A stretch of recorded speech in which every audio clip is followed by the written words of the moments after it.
Hi friends. Well, another week goes by and another case is reported of elder abuse in which the sentence doesn't reflect the seriousness of the crime. Why is it that when a child is abused, the penalties are severe, and yet when it's a vulnerable senior, the criminals get barely a slap on the wrist? Let me share the details because elder abuse matters.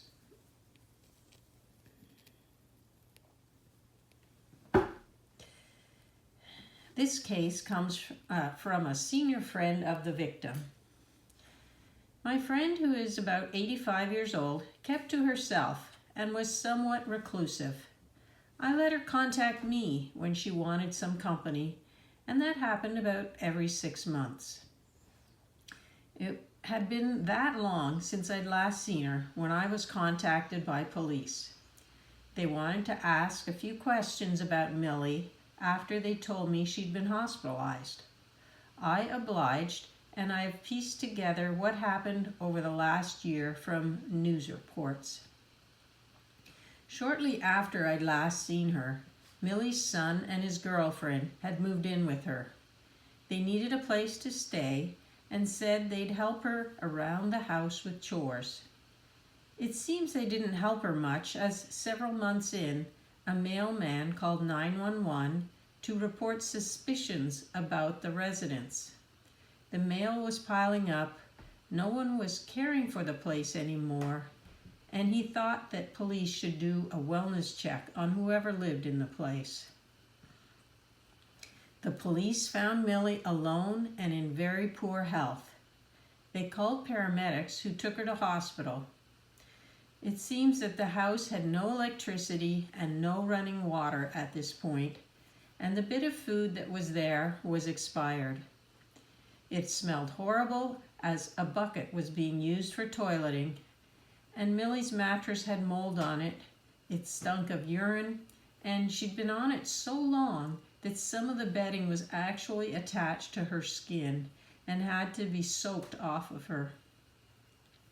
She hadn't had proper hygiene in several months, and she was also severely dehydrated due to the lack of water available to her.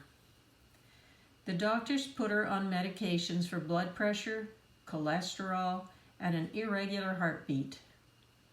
The police found my phone number by her phone, and that's why they called me to find out what I knew about her care. When Millie's son, Gord, and his girlfriend, Paula, showed up at the house, they were arrested after admitting that they were the ones responsible for Millie's care. Gord was not cooperative with the police, and he was charged with assaulting an officer and a resisting arrest causing injury, as well as the first-degree vulnerable adult abuse charge. Paula was also charged with first-degree vulnerable adult abuse, and they both pled not guilty at their first arraignments. These charges could have resulted in up to 15 years in prison and up to $10,000 each in fines.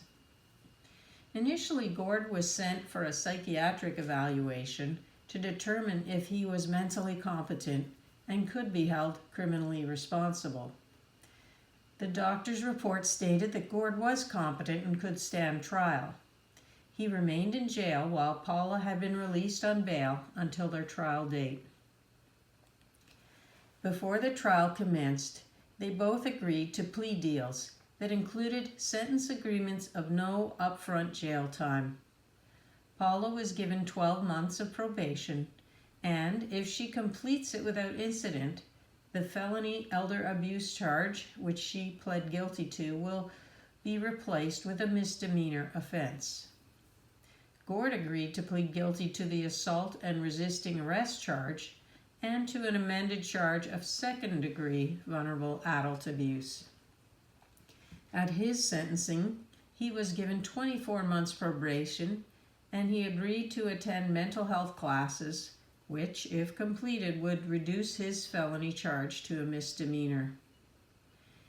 Millie's care is now controlled by the state, and she was placed in a local seniors home and is doing okay there. I've visited her a couple of times, and she's never mentioned her son or what happened to her. Like I said, she's a very private person. Well, friends, my heart goes out to Millie. I mean, she was willing to offer shelter to her son and his girlfriend, and they didn't even reciprocate with the basic of care that she needed. She was a very vulnerable senior, obviously, and I just don't see how they could not ensure that there was heat and water provided for her. And no hygiene and medications weren't there as well. Why do you think that the legal system didn't sentence them to serve prison time that they deserve for this terrible elder abuse case, but instead it lets them off on misdemeanors if they behave themselves? As I said at the beginning, child abuse is treated seriously at sentencing, while elder abuse is not. Let's hope that the legal system finds a way to correct this problem, because elder abuse matters. Friends, we're not therapists or counselors here, so our goal is to share abuse cases that you are not alone if you're suffering from elder abuse. We hope that it's therapeutic to hear other stories, and perhaps it would be also helpful to anonymously share your own story of abuse on this channel and help others. If you think so, just check the show notes below to find out how. And finally, please click the like button if this video has helped, and subscribe now to grow the channel so that together we can reduce the abuse, because elder abuse matters. Please stay safe, seek help, and know that I am praying for you.